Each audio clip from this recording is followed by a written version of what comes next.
MLA విరూపాక్షిని పరామర్శించేందుకు మిలాఖత్ కార్యక్రమానికి YS Jaganmohan Reddy వచ్చారు. ఈ నేపథ్యంలో 30 యాక్ట్ అమలవుతుంది. మనతో మాట్లాడానికి వైసీపీ కార్యకర్తలు చెప్పండి, ఎక్కడికెక్కడ నిర్బంధాన్ని ఎట్లా చూడాలి, పోలీసులు 30 యాక్ట్ అమలు చేయడాన్ని ఎలా చూడాలి? జిఎస్ఎల్ మెడికల్ ఇన్స్టిట్యూషన్స్ మరియు కిమ్యూ ఇంటర్నేషనల్ యూనివర్సిటీ భాగస్వామ్యంతో ఇండియన్ అలైన్డ్ ఎంబీబీఎస్ కోర్స్ అడ్మిషన్లు అందిస్తోంది నియో. ఈరోజు నిజంగా రాష్ట్రంలో ఏదైతే యువగలం పాదయాత్రలు నారా లోకేష్ చెప్పినాడో, ఈ రాష్ట్రంలో అంబేద్కర్ రాజ్యాంగం ఉండదు, కేవలం రెడ్ బుక్ రాజ్యాంగం మాత్రమే నడుస్తుంది, కూటమి ప్రభుత్వం అధికారంలోకి వస్తాయని చెప్పి, అదేవిధంగా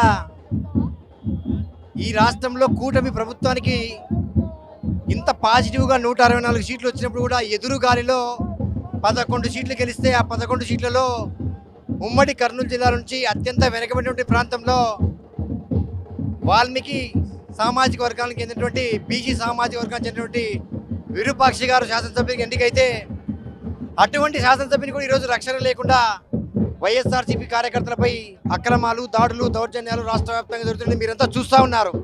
అదేవిధంగా ఆలూరు నియోజకవర్గంలో నేమకల్లినటువంటి గ్రామంలో ఒక కార్యకర్తను బెదిరింపులకు గురి చేసి రాత్రికి రాత్రి అతన్ని మరి లేకుండా చేసామనంటే మాట చెప్పినప్పుడు అతను విరూపాక్షి గారిని, అన్నా మీరు రాకపోతే నన్ను ఉదయానికంతా నా శవాన్ని చూసేటువంటి పరిస్థితి ఉంటే ఆయన విరూపాక్షి గారు పరామర్శించలేకపోతే అక్కడ ఉన్నటువంటి కూటమి నాయకులు, తెలుగుదేశం నాయకులు ఈ రోజు ఎక్కడికెక్కడ అరెస్ట్ చేయడాన్ని, నిర్బంధాన్ని ఎలా చూడాలంటారు?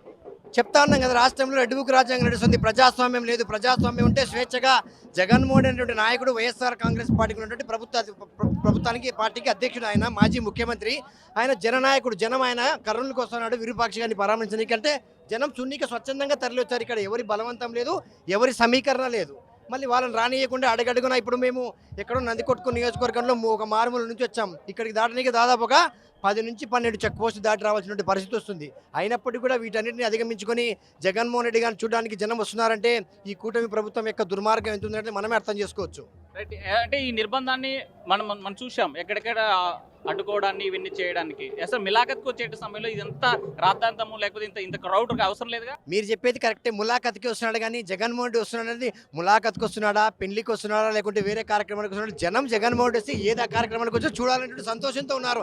ఆయన అభిమానంతో చూడాలా, ఆయన ఒకసారి చూసి మేము నిజంగా మా బాధలు, కష్టాలు ఆయన మమ్మల్ని చూసినా తెలుసుకుంటాడు. ఇంతమంది రోడ్ల మీదకి వస్తున్నారు ప్రతిపక్ష నాయకునికి, ఇన్ని నిర్బంధాలు పెట్టినా, ఇన్ని చెక్ పోస్టులు పెట్టినా, ఇంత పోలీసు వ్యవస్థ పెట్టినా కూడా మరి వస్తున్నారంటే ప్రభుత్వం మీద వ్యతిరేకత ఉందా, లేకుంటే జగన్మోహన్ రెడ్డి మీద ప్రేమ ఉందా అనేటువంటిది మనమే గ్రహించాలా. అంటే మీ అందరికి మొత్తం డబ్బు ఇచ్చి ఇక్కడ ఎంత జన సమీకరణ చేస్తున్నారనేది ఒక విమర్శను ఎట్లా చూడాలి? డబ్బు, ఈ కరువుకు, ఈ కష్టాలకు అన్నం పెట్టే లేదు. డబ్బులు చేతులు ఎవరున్నారు, ఎవరు ఇస్తారు, ఎవరు ఇస్తున్నారు? ఏడన్నా మీ మీడియా వాళ్ళు ఉన్నాయి, సోషల్ మీడియా పెరిగింది, ఏడన్నా డబ్బులు మంచిది కానీ మందు మంచిది కానీ ఎవరికన్నా ఒకరికి ఒక చిన్న క్లిప్పింగ్ దొరికిందా? ఎవరంతకు వాళ్ళు స్వచ్ఛందంగా ఇక్కడికి వచ్చినాం తప్ప మేము ఏ ఒక్కరి బలవంతం కానీ, ఏ ఒక్క నాయకుని ప్రోత్సాహం కానీ, ఏ ఒక్క యొక్క దాన్ని ఏమంటారు మనం ఒత్తిళ్ళకి కానీ లొంగినటువంటి పరిస్థితి లేదు. అంటే దళితులపై దాడి చేసి మరి దళితులను పరామర్శించడానికి, అంటే ఎమ్మెల్యేను పరామర్శించడానికి వచ్చినటువంటి జగన్ గో బ్యాక్ అని మల్లెల రాజశేఖర్ ఫ్లెక్సీలు ఏర్పాటు చేయని ఎట్లా చూడాలి? ఇప్పుడు ఆ సిచ్యువేషన్లో దళితులపై ఎమ్మెల్యే విరూపాక్షి గారు దాడి చేయలేదు. దళితులే ఒకరిపై ఒకరు అక్కడ వాదోపనలు చేసుకున్న సమయంలో తన భార్య ఆయన్నే వస్త్రాన్ని చింపుకున్న సమయంలో జరిగిన సంఘటన తప్ప ఎమ్మెల్యేకు దళితులకు కూడా ఒక సంబంధం లేదు. మరి ఈ ఇష్యూను టీడీపీ వాళ్ళు అంతా హైలైట్ చేసినప్పుడు నందికొట్కు నియోజకవర్గంలో కూడా 11 మందిని దళితులను సబ్జెలో పంపించారు టీడీపీ ప్రభుత్వం. మరి ఆ రోజు ఇదే టీడీపీ వాళ్ళు ఎందుకు మాట్లాడలేదు దళితుల విషయంలో? రాజ్యాంగ పద్ధతిలో జగన్మోహన్ రెడ్డి గారు దళితుల పక్షాన ఉన్నాడు కాబట్టి, దళితులకు అండగా ఉన్నాడు కాబట్టి ఈరోజు ఈ కూటమి ప్రభుత్వము జగన్ వైపు ఉన్న ఓట్ బ్యాంకును డిస్టర్బ్ చేయడానికి చేస్తుంది. కానీ ఈరోజు పోలీసులు ఎన్ని చెక్ పోస్టులు పెట్టినా కూడా స్వచ్ఛందంగా పోలీసులను ఎదిరించి ఈరోజు జగన్ సార్ కోసం వచ్చారు. ఇదే మా యొక్క విన్నపం. మనం చూస్తున్నాము, ఎంత నిర్బంధాలు వచ్చినా సరే మొత్తం వైసీపీ కార్యకర్తలంతా నన్నూరు టోల్ ప్లాజా వరకు చేరుకున్నారు. పెద్ద ఎత్తున స్వాగతం పలుకుతున్నారు. జగన్ ని ఒక్కసారైనా చూసుకోవాలి, మొదటిసారిగా వచ్చినటువంటి జగన్ ను పలకరించాలనేటువంటి నేపథ్యంలో వెళ్ళినటువంటి పరిస్థితి. తాజాగా చూసుకుంటే ఇది ఇక్కడ ఉన్నటువంటి నన్నూరు టోల్ ప్లాజా వద్ద ఇలాంటి సిచ్యువేషన్ కనిపిస్తుంది. కర్నూలు జిల్లాకి జగన్ వస్తున్న నేపథ్యంలో ఆంక్షలు పెరిగాయి. మనతో మాట్లాడానికి బైరెడ్డి సిద్ధార్థ రెడ్డి సార్, చెప్పండి, జిల్లా అక్రమ అరెస్టులను ఎట్లా చూడాలి, నిర్బంధాలు ఎట్లా చూడాలి?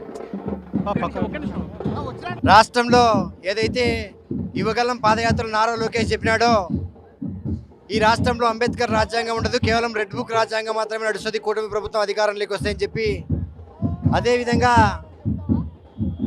ఈ రాష్ట్రంలో కూటమి ప్రభుత్వానికి ఇంత పాజిటివ్గా 164 సీట్లు వచ్చినప్పుడు కూడా ఎదురు గాలిలో 11 సీట్లు గెలిస్తే ఆ 11 సీట్లలో ఉమ్మడి కర్నూలు జిల్లా నుంచి అత్యంత వెనుకబడినటువంటి ప్రాంతంలో వాల్మీకి సామాజిక వర్గానికి చెందినటువంటి బీసీ సామాజిక వర్గానికి చెందినటువంటి విరూపాక్షి గారు శాసనసభ్యునికి ఎన్నికైతే అటువంటి శాసనసభ్యుని కూడా ఈరోజు రక్షణ లేకుండా వైఎస్ఆర్సీపీ కార్యకర్తలపై అక్రమాలు, దాడులు, దౌర్జన్యాలు రాష్ట్ర వ్యాప్తంగా జరుగుతుంది. మీరంతా చూస్తూ ఉన్నారు.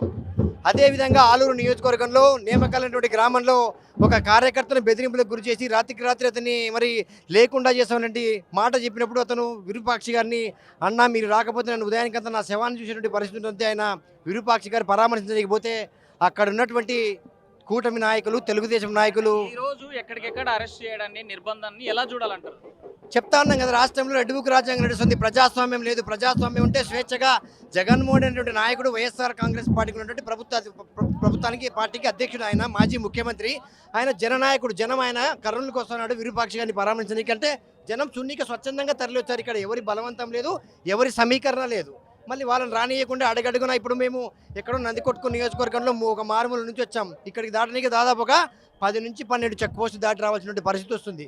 అయినప్పటికీ కూడా వీటన్నిటిని అధిగమించుకొని జగన్మోహన్ రెడ్డి గారిని చూడడానికి జనం వస్తున్నారంటే ఈ కూటమి ప్రభుత్వం యొక్క దుర్మార్గం ఎంత ఉందంటే మనమే అర్థం చేసుకోవచ్చు. రైట్. అంటే ఈ నిర్బంధాన్ని మనం చూసాం ఎక్కడెక్కడ అడ్డుకోవడాన్ని, ఇవన్నీ చేయడానికి. అసలు మిలాఖత్కు వచ్చే సమయంలో ఇదంతా రాద్ధాంతము లేకపోతే ఇంత క్రౌడ్ అవసరం లేదుగా. మీరు చెప్పేది కరెక్టే, ములాఖత్కి వస్తున్నాడు. కానీ జగన్మోహన్ రెడ్డి వస్తున్నాడు అనేది ములాఖత్కి వస్తున్నాడా, పెళ్లికి వస్తున్నాడా, లేకుంటే వేరే కార్యక్రమానికి వస్తున్నాడు. జనం జగన్మోహన్ రెడ్డి వస్తే ఏదో కార్యక్రమానికి వచ్చి చూడాలంటే సంతోషంతో ఉన్నారు. ఆయన అభిమానంతో చూడాలా, ఆయన ఒకసారి చూసి మేము నిజంగా మా బాధలు, కష్టాలు ఆయన మమ్మల్ని చూసినా తెలుసుకుంటాడు. ఇంతమంది రోడ్ల మీదకి వస్తున్నారు ప్రతిపక్ష నాయకునికి. ఇన్ని నిర్బంధాలు పెట్టినా, ఇన్ని చెక్ పోస్టులు పెట్టినా, ఇంత పోలీసు వ్యవస్థ పెట్టినా కూడా మరి వస్తున్నారంటే ప్రభుత్వం మీద వ్యతిరేకత ఉందా, లేకుంటే జగన్మోహన్ రెడ్డి మీద ప్రేమ ఉందా అనేటువంటిది మనమే గ్రహించాలా. అంటే మీ అందరికి మొత్తం డబ్బు ఇచ్చి ఇక్కడ ఎంత జన సమీకరణ చేస్తున్నారనేది ఒక విమర్శను ఎట్లా చూడాలి? డబ్బు ఈ కరువుకు, ఈ కష్టాలకు అన్నం పెట్టేది లేదు. డబ్బులు చేతులు ఎవరున్నారు, ఎవరు ఇస్తారు, ఎవరు ఇస్తున్నారు? ఏడన్నా మీ మీడియా వాళ్ళు ఉన్నాయి, సోషల్ మీడియా పెరిగింది. ఏడన్నా డబ్బులు మంచిది కానీ, మందు మంచిది కానీ ఎవరికన్నా ఒకరికి ఒక చిన్న క్లిప్పింగ్ దొరికిందా? ఎవరంతకు వాళ్ళు స్వచ్ఛందంగా ఇక్కడికి వచ్చినాం తప్ప మేము ఏ ఒక్కరి బలవంతం కానీ, ఏ ఒక్క నాయకుని ప్రోత్సాహం కానీ, ఏ ఒక్క యొక్క దాన్ని ఏమంటారు మనం ఒత్తిళ్ళకి కానీ లొంగినటువంటి పరిస్థితి లేదు. అంటే దళితులపై దాడి చేసి మరి దళితులను పరామర్శించడానికి, అంటే ఎమ్మెల్యేను పరామర్శించడానికి వచ్చినటువంటి జగన్ గో బ్యాక్ అని మల్లెల రాజశేఖర్ ఫ్లెక్సీలు ఏర్పాటు చేయని ఎట్లా చూడాలి? ఇప్పుడు ఆ సిచ్యువేషన్లో దళితులపై ఎమ్మెల్యే విరూపాక్షి గారు దాడి చేయలేదు. దళితులే ఒకరిపై ఒకరు అక్కడ వాదోపనలు చేసుకున్న సమయంలో తన భార్య ఆయన్నే వస్త్రాన్ని చింపుకున్న సమయంలో జరిగిన సంఘటన తప్ప ఎమ్మెల్యేకు దళితులకు కూడా ఒక సంబంధం లేదు. మరి ఈ ఇష్యూను టీడీపీ వాళ్ళు అంతా హైలైట్ చేసినప్పుడు నందికొట్కు నియోజకవర్గంలో కూడా 11 మందిని దళితులను సబ్ జైలు పంపించారు టీడీపీ ప్రభుత్వం. మరి ఆ రోజు ఇదే టీడీపీ వాళ్ళు ఎందుకు మాట్లాడలేదు దళితుల విషయంలో?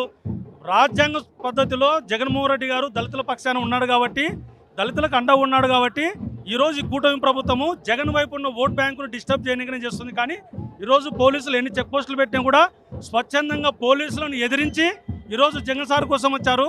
ఇదే మా యొక్క విన్నపం. మనం చూస్తున్నాము ఎంత నిర్బంధాలు వచ్చినా సరే మొత్తం వైసీపీ కార్యకర్తలంతా నన్నూరు టోల్ ప్లాజా వరకు చేరుకున్నారు. పెద్ద ఎత్తున స్వాగతం పలుకుతున్నారు. జగన్ ని ఒక్కసారైనా చూసుకోవాలి, మొదటిసారిగా వచ్చినటువంటి జగన్ ను పలకరించాలనేటువంటి నేపథ్యంలో వెళ్ళినటువంటి పరిస్థితి. తాజాగా చూసుకుంటే ఇది ఇక్కడ ఉన్నటువంటి నన్నూరు టోల్ ప్లాజా వద్ద ఇలాంటి సిచ్యువేషన్ కనిపిస్తుంది. కర్నూలు జిల్లాకి జగన్ వస్తున్న నేపథ్యంలో ఆంక్షలు పెరిగాయి. మనతో మాట్లాడానికి బైరెడ్డి సిద్ధార్థ రెడ్డి. సార్ చెప్పండి, జిల్లా అక్రమ అరెస్టులు ఎట్లా చూడాలి, నిర్బంధం ఎట్లా చూడాలి? కెమెరామెన్ చంద్రశేఖర్తో హుస్సేన్, RTV కర్నూలు.